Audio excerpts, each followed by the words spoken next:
You got guys that punch hard and hit hard, and you got guys that come out and win a few rounds. But nothing really was tough. Okay.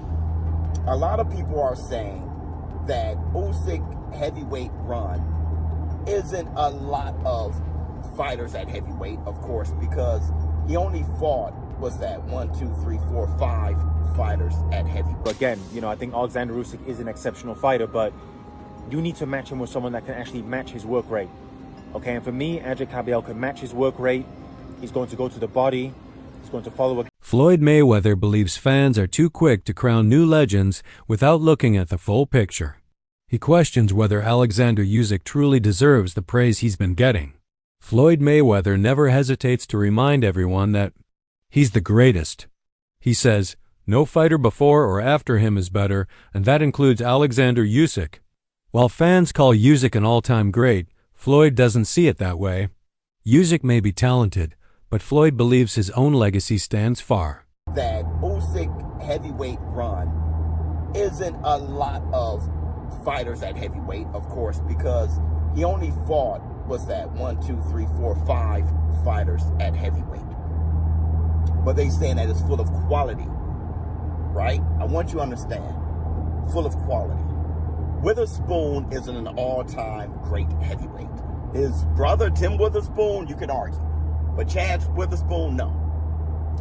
Derek Chisora is not an all-time great heavyweight. He's not. He's a fantastic competitor, but if you look at who he fought and look at who he lost to, Chisora is not an all-time great heavyweight. He's not.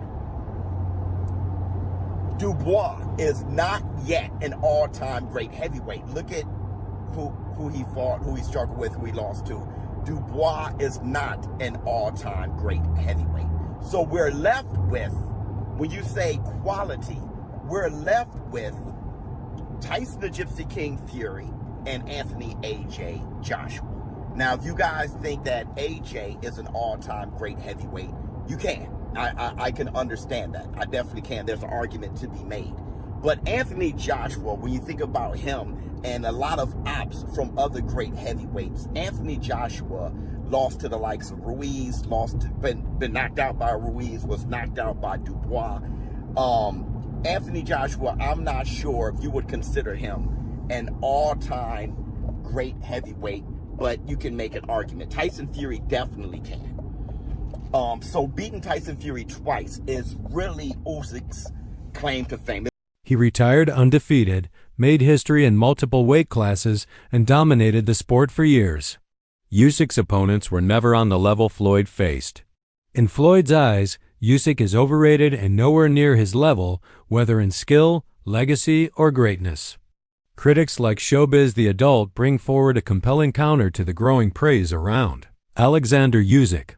While many hail Usyk as an all-time great for his dominance in the heavyweight division, Show questions whether his opponents were of a high enough caliber to support such claims.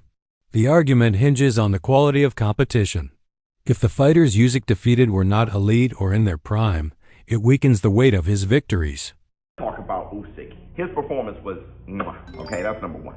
And many of you say, well, Usyk is a top 10 all-time great heavyweight. I don't agree. Because Usyk has only had like 7 heavyweight fights.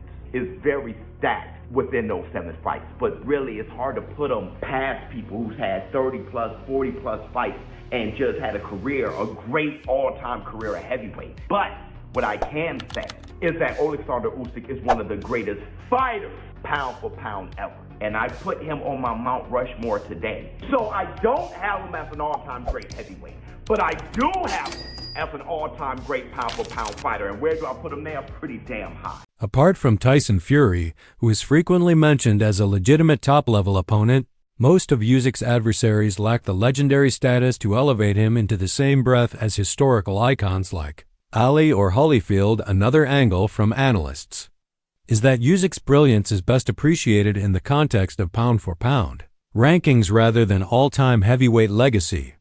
They suggest he's a master technician who excels in footwork, defense, and ring IQ, making him a modern great. However, these analysts stop short of calling him an all-time heavyweight legend. They believe Usyk's greatness lies in his unique style, and adaptability rather than in beating historically great opponents. On Daniel Dubois after the fight, and I actually think I'm, being fair in being a bit harsh on him. I think Daniel Dubois is an exceptional fighter, but there is something, where it's a confidence thing. And I think Oleksandr Usyk, give him a lot of credit. His jab looked exceptional on Saturday, and really that first, jab that landed on Daniel Dubois, it snapped his head back, and it was a powerful jab. It actually reminded me of Artur Beterbiev's jab when it's, when he really snaps it, and it was obviously a very powerful shot. So I think Daniel Dubois, I think he was confused by Usyk, and I think, he just looked so discouraged to me. Again, take nothing away from Oleksandr Usyk. I thought it was an exceptional performance. And to be honest, he really didn't even get out of second gear. And he didn't even need to. Now, obviously, there's a lot of, talk about what he's going to do next. In my opinion, really, there's only one fight that I would actually want to see. For me, that's Adrian Caballel. I think Adrian Caballel is someone that, number one, knows how to go to the body. I think if Oleksandr Usyk does have a weakness, it is the body. I think Adrian Caballel can follow a disciplined game plan. I think he's had a good string of wins, and I think his stamina is very good as well. I think Oleksandr Usyk is, winning a lot of these fights based on his speed, his stamina, and his footwork. These big heavyweights like Daniel Dubois, Anthony Joshua, Tyson Fury, they cannot live with the pace that Usyk is setting. Daniel Dubois was knackered after 3 rounds in that fight. Okay, so they can't live with the pace. So again, I think Oleksandr Usyk is an exceptional fighter, but you need to match him with someone that can actually match his work rate. Okay, and for me, Adrian Caballel can match his work rate. He's going to go to the body. Therefore, while he belongs on the list of top active boxers today, his place among boxing's immortals is still debatable. Critics also point out that many of Usyk's opponents have failed not because Usyk was invincible, but because they didn't utilize their skills effectively. Some had faced him more than once, but still struggled to adjust. Analysts mention that a fighter like Michael Hunter or even Joe Joyce, who showed better ring awareness and strategy, could have posed a better threat. Evander the real deal Holyfield fighting and beating the likes of Riddick Bowe, beating the likes of George Foreman. When he beat George Foreman was a killer. Beating George Foreman, beating the likes of Iron Mike Tyson. He was a huge underdog there. Beating the likes of Larry Holmes, beating Michael Moorer, Evander beating Michael Dokes, if you guys know who that is and how good of a fighter he was. Evander the real deal Holyfield has a different brain. I cannot put Usyk with his 5 heavyweight opponents over heavyweights, great heavyweights who made careers at heavyweight. We all know what Muhammad Ali did. Muhammad Ali beat the who's who of heavyweight greats. He fought them all and he beat them, okay? But then you have guys like Larry Holmes who have beaten the Ernie Shavers, who have beaten the Ken Nortons. You have the likes of Jack Johnson, which when you look at his box rec, you see his record and you don't know what he had to overcome to be so. One of the more insightful takes is that fighters who can match Usyk's movement and timing, something very few heavyweights train for, would bring out a more balanced contest. Instead, many walked into the ring without a clear plan, which made Usyk's job much easier. Shows emphasizes that placing Usyk alongside names like Muhammad Ali and Evander Holyfield is premature. He argues that Usyk doesn't yet have the resume to deserve a spot at that elite table. And we were willing him on being a London boy and stuff like that. I thought he won the first round. Thought Usyk won the second round, but I thought there was arguments for certainly giving Dubois the third round. But you could see, even if he was in the fight, things were starting to change after the second round. Usyk just had that extra little bit of class about him. I'm not gonna lie, I didn't have him for any rounds. I just thought Usyk was so dominant, and that jab. And I'm not no boxing expert. I'm a casual. I'm a heavyweight casual. I just love to see big heavyweights box each other and knockouts. But I just feel like Usyk just was not even out of second gear. Like didn't need to be. He didn't need to be. He just had him on that jab, and he just kept plowing away. And whenever Dubois tried to land like a big shot, like one of those big punches that you talk about, the greatest fighters in history are defined not only by their talent, but by the level of competition they overcame. According to Showbiz, Even Usyk's best 5 opponents wouldn't have cracked the top 5 of Ali or Holyfield's list. This comparison draws attention to the gap between being great in your era and being one of the greatest of all eras. When Daniel Dubois stepped into the ring with Usyk, many expected a war. However, post-fight analysis exposed numerous flaws in Dubois's preparation and execution. Observers noted issues with his footwork, lack of head movement, and failure to sustain pressure. That's why I still thought with the game plan, how do you not see that and adjust 3 rounds later and do it again? But the more disturbing thing to me, Bud, was the lack of body work from Dubois. How do you not go to the body after what happened in the first fight?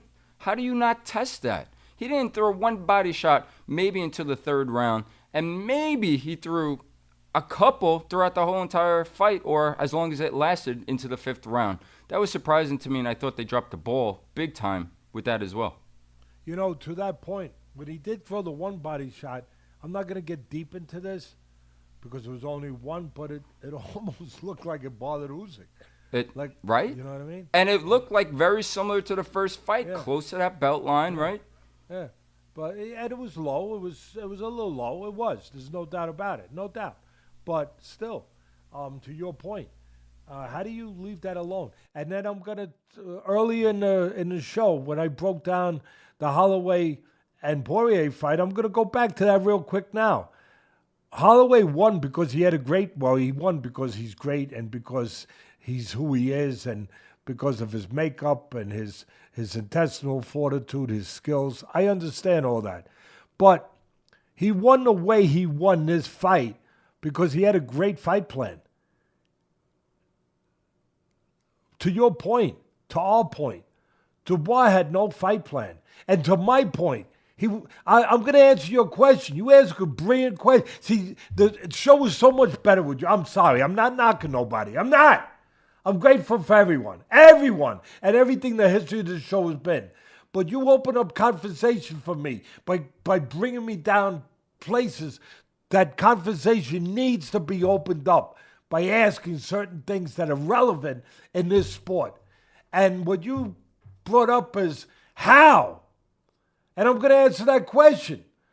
How do you not have a better fight plan? How do you not adjust when you made those mistakes in the 2nd and 3rd round that Dubois made, reaching in? You see the guy stepping out. You see he's setting traps. How do you not adjust to that? I'm going to answer it, bud. Part of the thing that is Dubois is that what I was explaining before about being awkward, about being, a guy that kind of like, he simply gets directed. He's the kind of guy like you direct him, you give him more confidence, and he's gonna go. And he did that. He did it in the Herjavec fight. He walked through right hands. He did it in the Joshua fight. He took charge and he caught him. He did, but you can't do that in some. This raised questions. Was Usyk truly dominant, or was Dubois simply underwhelming? While Usyk clearly won, some believe the fight didn't reflect Usyk's peak ability as much as it exposed Dubois's poor form that night. This weak performance reignited debates about the level of competition Usyk is facing renowned trainer Teddy Atlas gave a harsh breakdown of Dubois's approach against Usyk. He pointed out that despite already experiencing Usyk's power and movement, Dubois failed to adapt.